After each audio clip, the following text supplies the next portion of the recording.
What up, y'all? We are here for our weekly anchor message where we are taking a look at what our spiritual assignments are for the week.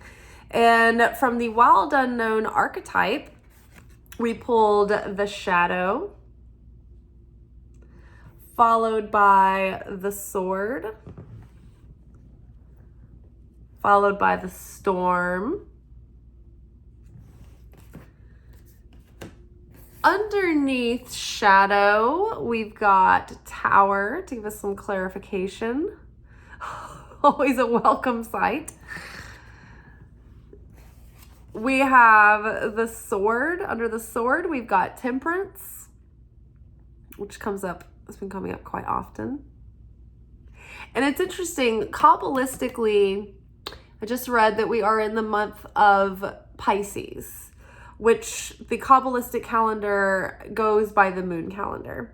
And Pisces, Kabbalistically speaking, is ruled by Jupiter, which is the associated causal power influence of this card as well.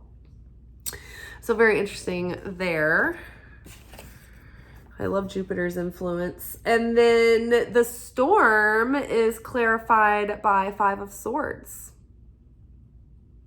The storm card is a bit of a tower card as well. So we're basically bookended with sudden change that we should not resist. So shadow with the tower. So our personal transformation has really been culminating. Like, it's been a slow and steady process for a while, quite a while, long time, many years for some of us, decades for some. But here recently, I would say we've been making a real concentrated effort since Rosh Hashanah, Yom Kippur. We doubled down and recentered our focus during Hanukkah and Christmas holidays, and we made that, about spiritual work as well. And so now we're coming up upon this week where Lent is beginning. And this is another stretch of time. We get these quarterly periods where we really get the support of the spirit realm to do the inner reflection and, get help actually transforming and transmuting and really changing. And, it can take so long to try to break a habit or change a mindset by ourselves. But when we have the help of spirit, we're unstoppable. And then when we have the unified consciousness of the collective adding in, it gives us even more momentum. So we have been feeling like recently all of the spiritual work and focus and concentration and effort we've been making, it's like suddenly it's all caught up to us and things are feeling a lot differently. Things are feeling lighter. We're feeling more clarity. And there's so many different aspects that are sort of like presenting piece by piece to sort of have an evaluation as we're moving into this new cycle. There's a major new cycle starting that we've really are like still at the very, final stages of closing up this cycle, and it's coming at the end of like finishing up the cycle or the annual cycle of 2023. But this major cycle we're finishing is pretty much, it's like our life up until now.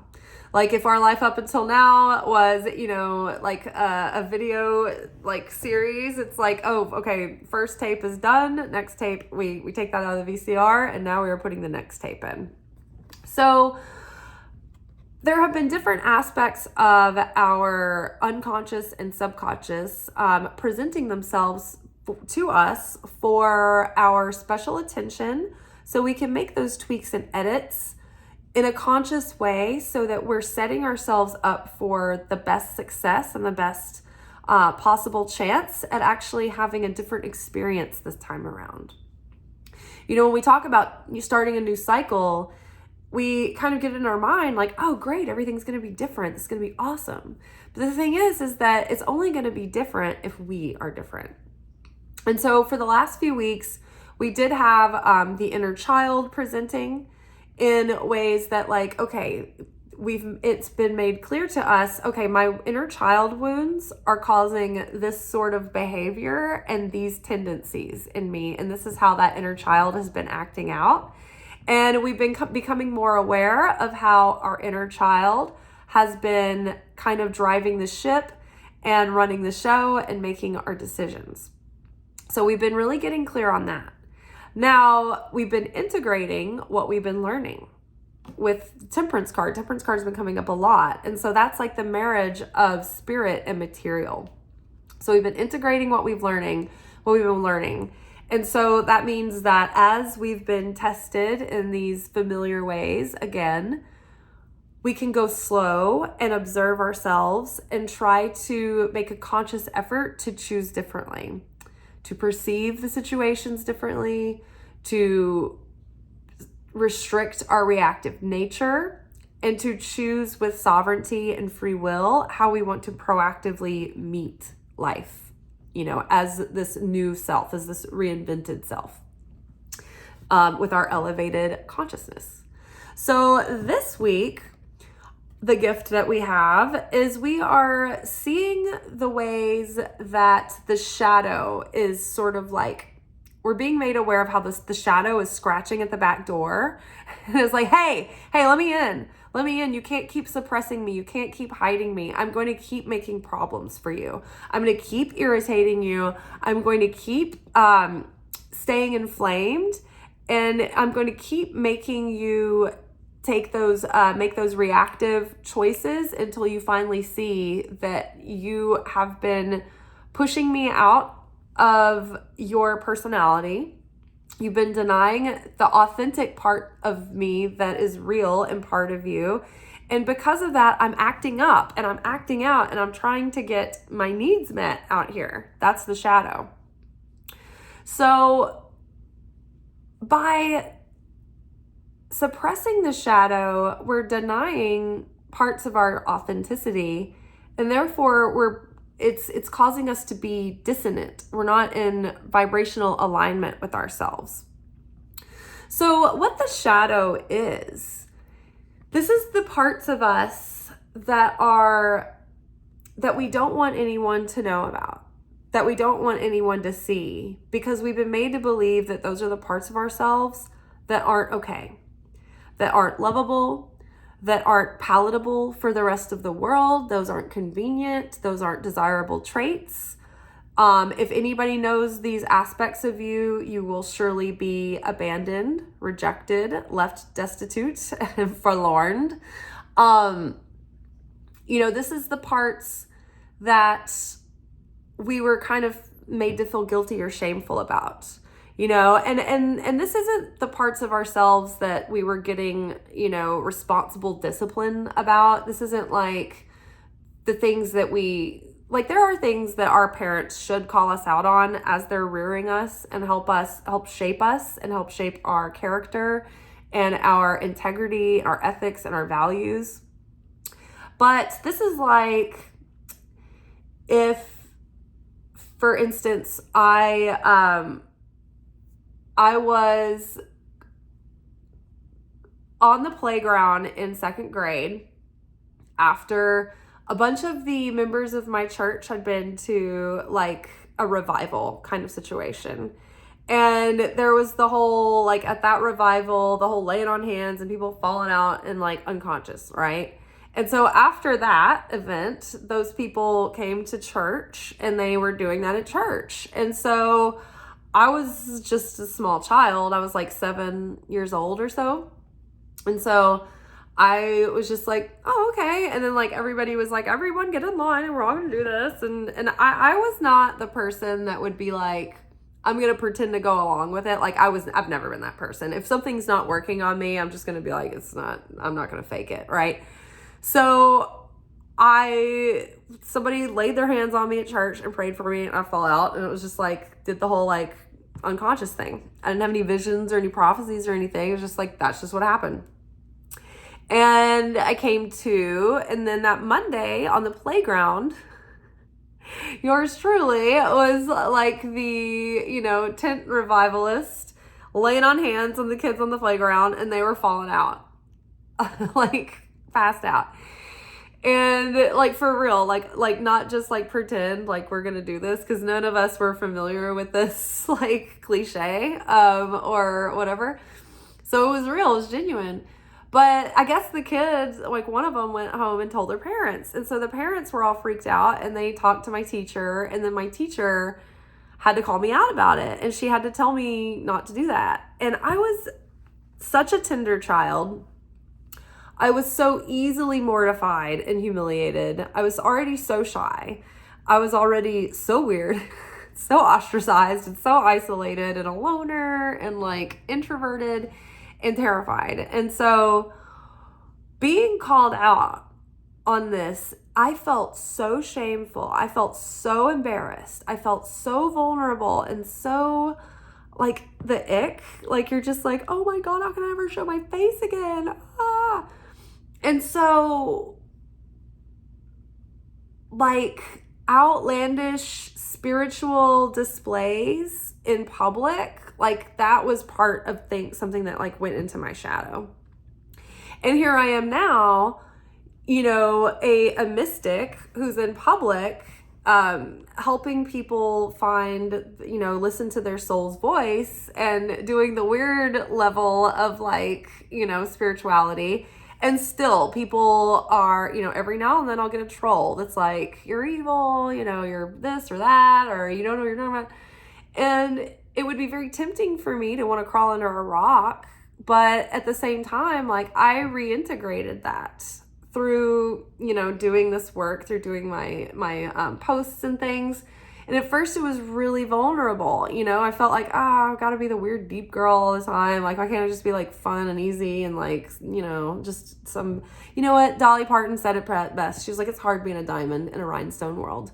And everybody wants the rhinestone. Everybody, it's easier. The rhinestone is easier. It's, you know, less pressure, you know, but I can't deny that I'm a diamond, you know, that's part of my shadow, right? So I have to reintegrate that. I feel like I'm going to be rejected for being too deep, too much, too complicated. Like, just give me some dumb, you know, easy girl, right?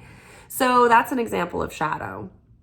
You know, maybe let's say you were a boy growing up in a household that was not necessarily artistically inclined, and you wanted to take dance lessons. You wanted to be in theater, and you wanted to be an artist, and you might have been shamed. You might have been told, oh, boys don't go to dance. They play football. Boys do this, boys do that. And maybe you were shamed and put into a box, right? And so then you're like, oh, I can't be a dancer. That's not what men do. And so maybe you grew up as a man, and inside there's a part of you that sees men who are dancers, who are ballet dancers, who are hip hop dancers, and you think it's amazing and you wish that you could have done that. And then part of you is like bitter and angry and judgmental because you're like, well, why do they get to dance and I didn't? So no, that's men shouldn't be dancing. That's for, you know, girls, and that's a, you know, a not masculine thing to do. And so we get in these like mindsets, right?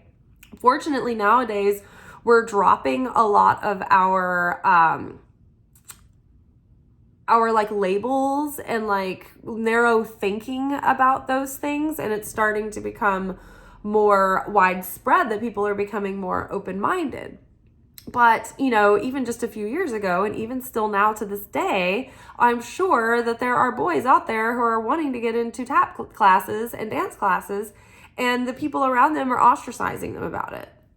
And they're just like, I just want to dance. And I feel you. Like, sometimes I need to dance too. It's like a need. So yeah, you might feel like, oh, I can't do it, so why do they get to?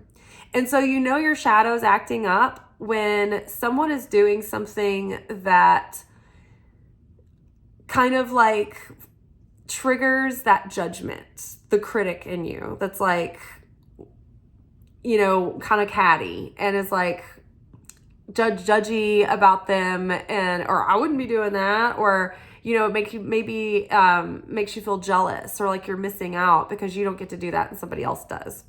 So that might help you identify shadow, right?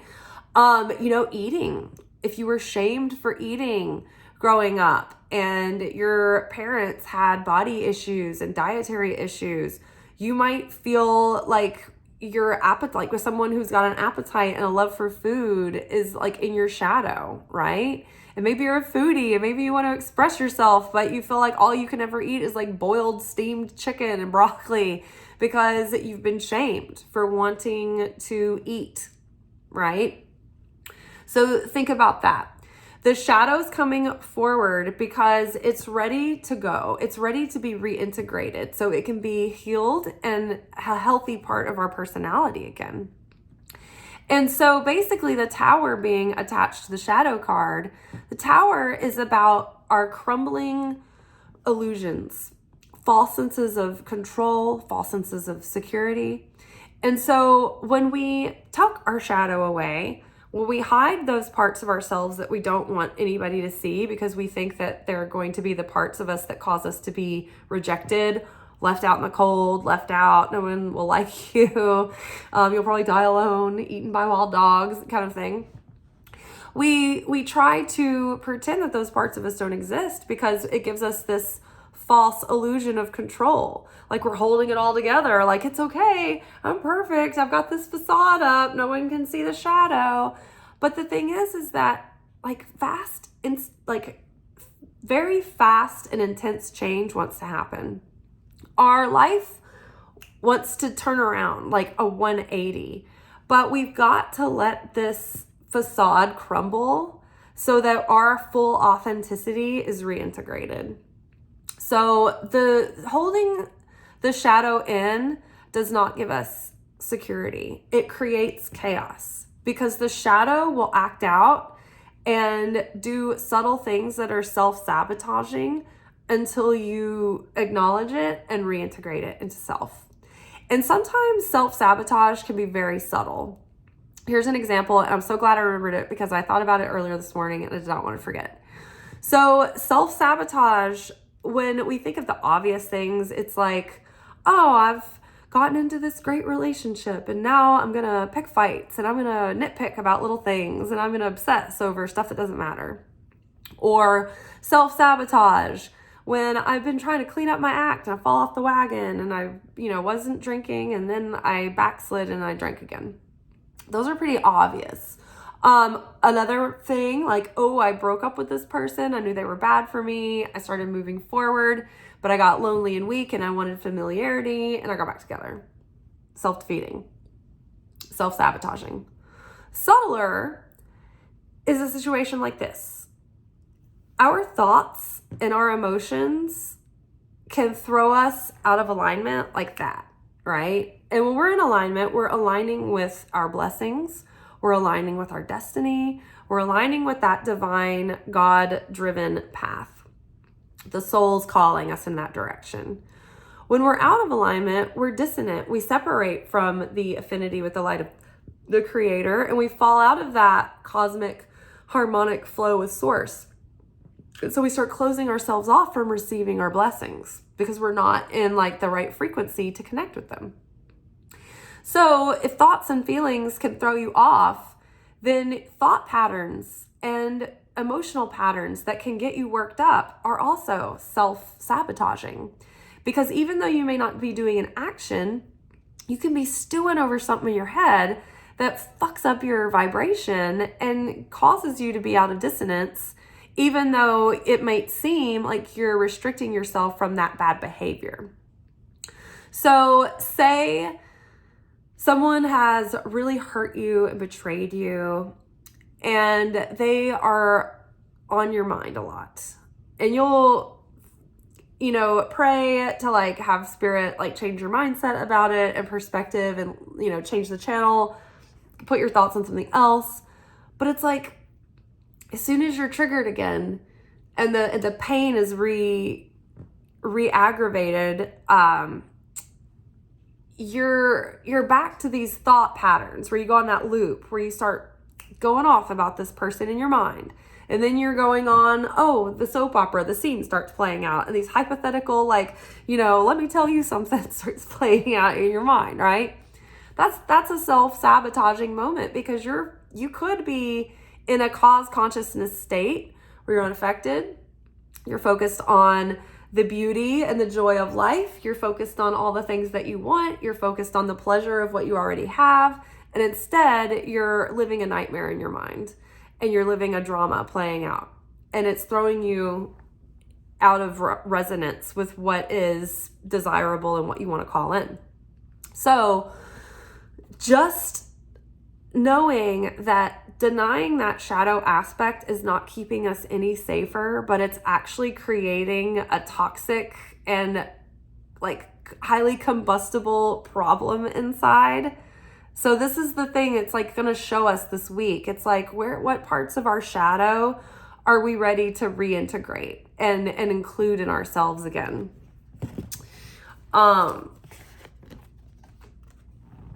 Okay, and so the sword with the temperance card. The sword is about taking decisive actions. Think about literally using a sword if you had to execute someone in a beheading. If you hesitate and you don't give them one like swift, like mighty striking blow, you're not going to make a clean cut.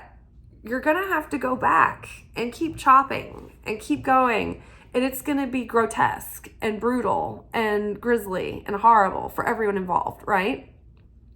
Think about when a relationship is over, a romantic relationship, and you haven't been able to voice this to the person. And maybe it's like, you know that your feelings aren't going to be reconciled. You're not going to feel the same about them again. And maybe they don't want it to be over. And you can't, like, you feel too bad to hurt them. Like, you're so cowardly about hurting them in the forefront that you're causing them more pain and damage in the end by not just speaking the truth, making a cut, cutting the cords, and making it clean. The back and forth, the back and forth, the back and forth. The long-term questioning the self, drawing things out. It breaks down on someone's psychology after a while. It makes a deeper wound and a more messier, difficult wound to heal than if you just had the courage and the decisiveness and the wherewithal to just have the conversation and to just do it and to be upfront. So this is about being decisive. It's also about getting really clear, having that lightning strike clarity. Oh, it's all coming together. It's all so clear now. And then here we have temperance, where it's asking us to start integrating the spiritual into the material, right? This is time to start taking the consciousness that we've been developing, taking the healing, taking our wisdom and discernment that we've developed through these experiences and put them into our practice, put them into practice. We have to start showing up differently. We have to start meeting our challenges in a different way. And so we have to start applying what we've learned and how we've grown into this new cycle, right? As we're going into our relationship dynamics, bringing, these lessons in when we're communicating, when we're interacting with one another, when we're approaching our goals and desires, right? Are we, thinking about our consciousness as we sit down to put our hand to motion? Because that's where the seed level is, right? Are we coming to our project from a sense of, wow, how can I, make this the best to share with the world? How can this help people? How can this be a blessing to society and to humanity? Not, what am I going to get on this return? Like, what's my ROI? Like, what do I get out of this? So if you look at it that way, it's going to be very draining. But if you approach things from a sense of sharing, then it recharges you and it fuels you and it gives you even more passion. So temperance card, bringing the spiritual into the material, can also look like cleaning up your environment, Literally the Kabbalah Center, the weekly energy boost episode today was about, they were talking with an interior designer, and she might be an architect as well, but I know for sure she's an interior designer. And she always works with a feng shui expert, and the feng shui person does an evaluation of each person in the house and what their particular needs are in the realm of energy movement, and they take that into consideration, right? That's a very, like, taking spiritual and literally putting it into your material environment. Now, sometimes, like, there was something that was really funny in my Kabbalah class once that my teacher David pointed out. He was like, sometimes people are like, oh, they come to me and they ask me these questions, and sometimes they're looking for this, like, deep spiritual answer, but sometimes the answer is very obvious and practical. Like, that he often used an example of so many times people would go to him and be like, I don't know why I haven't found a romantic partner. Like, what is it in my tikkun that I need to correct and heal before I can meet someone? And he would very lovingly, compassionately point out that before they worry about tikkun, they might just start with going to the dentist and taking care of their hygiene, and maybe that is lacking. Like, maybe they could, take better care of themselves physically, for starters, because that's like a very obvious, there are very obvious turnoffs happening. And it's like, well, for starters, this is probably why you're not romantically involved, without, in so many words, you're gross. Like, so just think about that. Like, take a look around. Like, are there things that in your life that desperately need attention in your material world? Do you need a day or a week or so to just sit down and make sure all your bills are caught up? You've balanced, your finances and your books. You've, dusted and cleaned and done all that stuff that needs to happen every once in a while, like the deep cleaning. Are there, like, declutter projects that you've been meaning to do? Like, how's the refrigerator? Would Jeffrey Dahmer not eat out of it? Like, are there things that you can clean up in your environment? Literally. Sometimes those practical actions that we take to take care of ourselves are a spiritual act that we do. So yes, some of this is being decisive, some of this is taking decisive action, and some of this is looking at your environment realistically and with honesty and evaluating what needs to be cleaned up. I'm going to read the sword.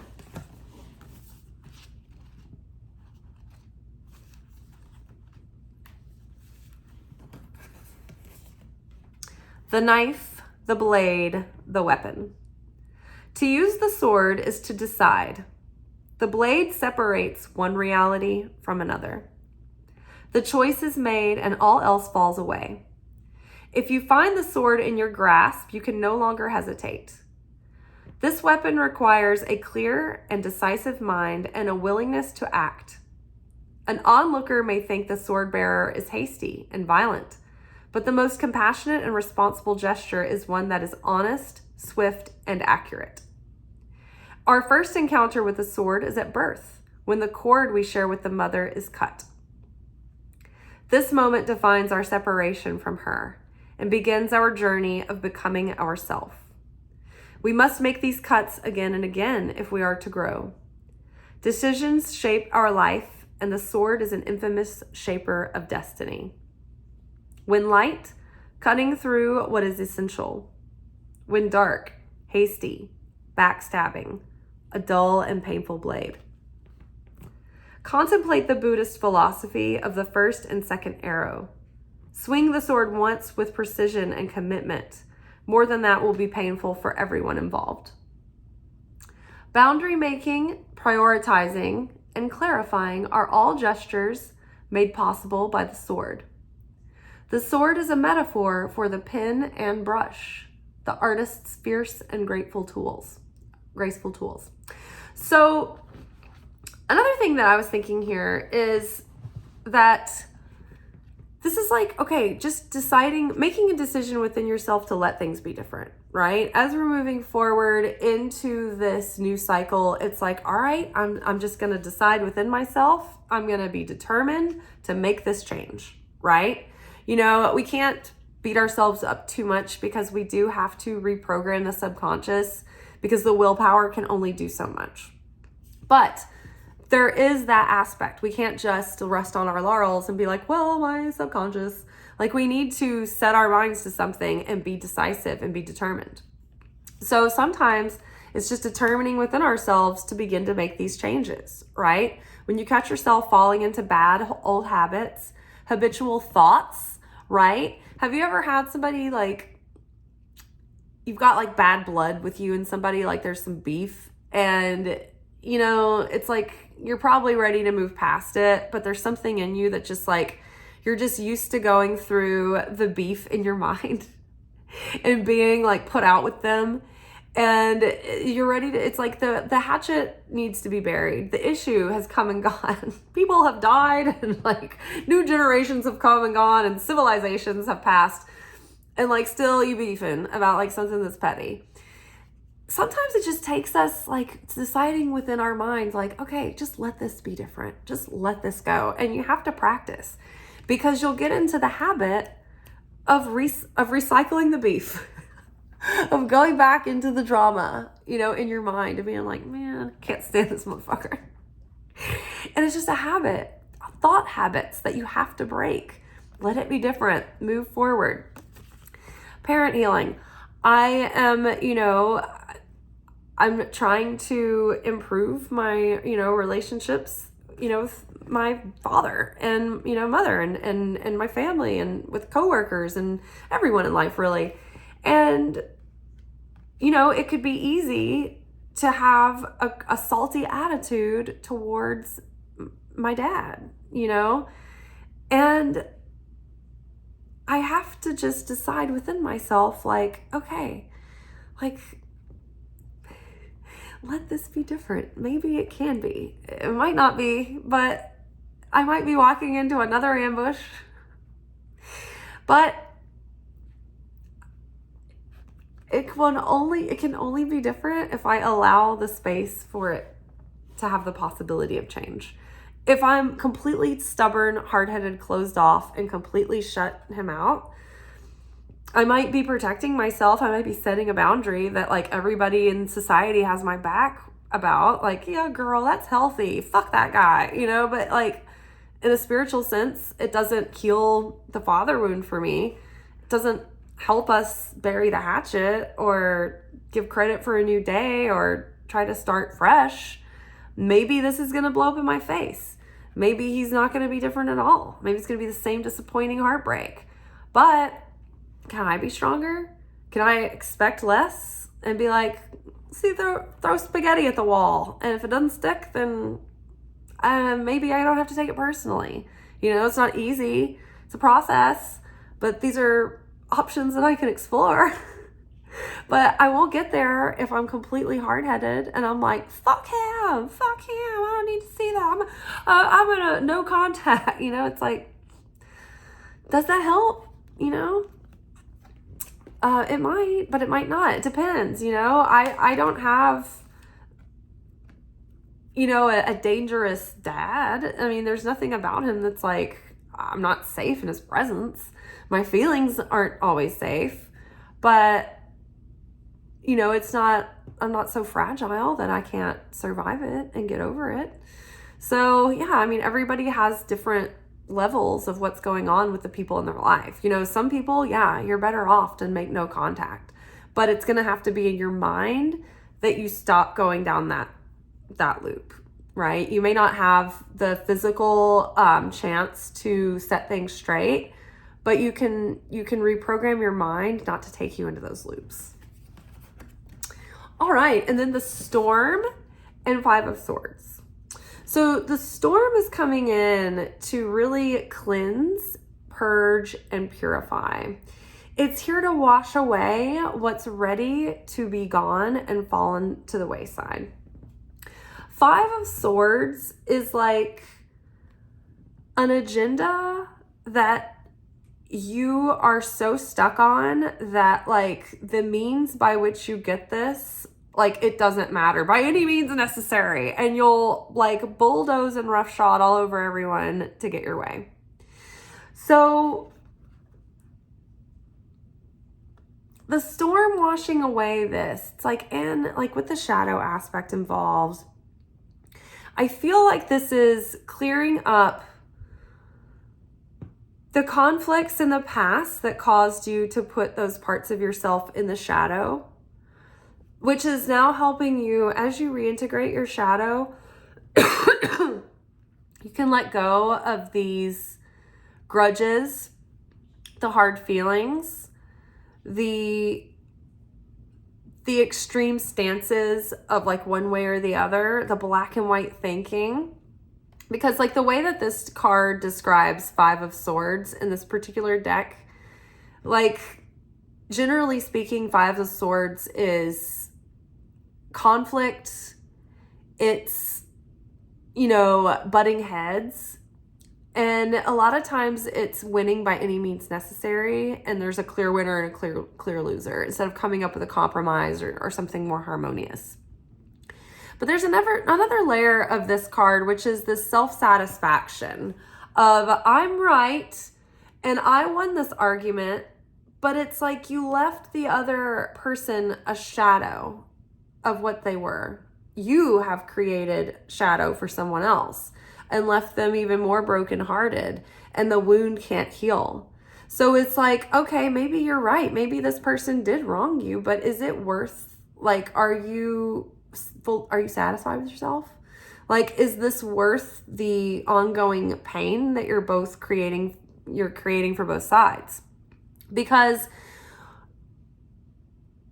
I read a justice card description yesterday that was really, really great. It pointed out in a very conversational way, like, yeah, those other people may be doing things that are unfair, that are upsetting you and making you feel manipulated or taken advantage of.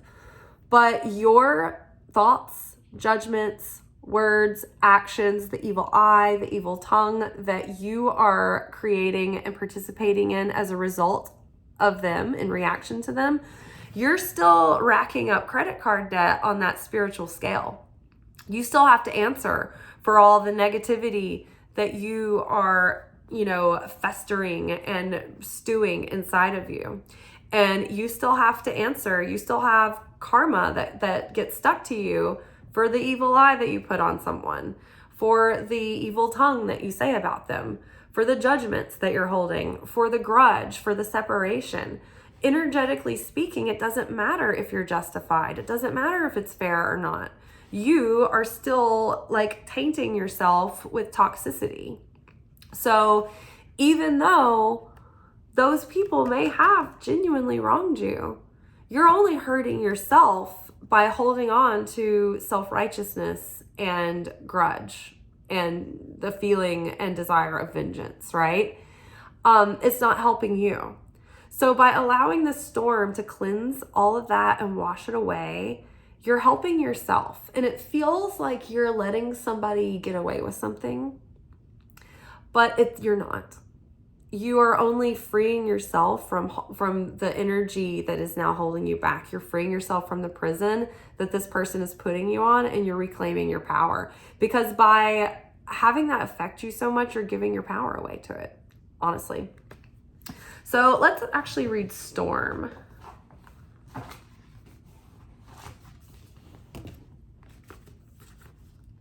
We'll read Storm and then we'll be out of here. Speaking of storm, it started raining tonight and then it snowed. Like the snowflakes were literally like this big. It was crazy. The chaos, the whirlwind, the disorder. Possessing an energy much like the Tarot's Tower card, the storm undoes all that is. Everything that was solid, known, and relied upon is stripped away by the winds of fate. The ground becomes the sky, the sky becomes the center, and then the center disappears. The storm is a great equalizer. No matter how far we've come on the path, no matter our age, wealth, or wisdom, we can't hide from its savage winds. Their disturbing howls stir anxiety and make it impossible to see and think straight. You must wait it out. If you try to fight the storm, you will lose. A better option is to seek temporary shelter and a reliable friend.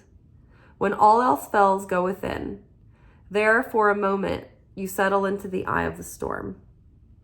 When light, meaningful obliteration and annihilation. When dark, meaningless disorder and dysfunction. The storm lays bare the truth that there are forces larger than you. This understanding is a relief, but also a predicament of power that requires your surrender. It's like surrender. Stop fighting change. Good changes are trying to happen. So let the storm change and like bring sudden change in where necessary. And there's no reason to fight this. It's just like get out of harm's way, take shelter, let it pass. It'll be quick. The storm's intention is to rebalance your equilibrium. It is a result of precarious conditions, not the cause of them.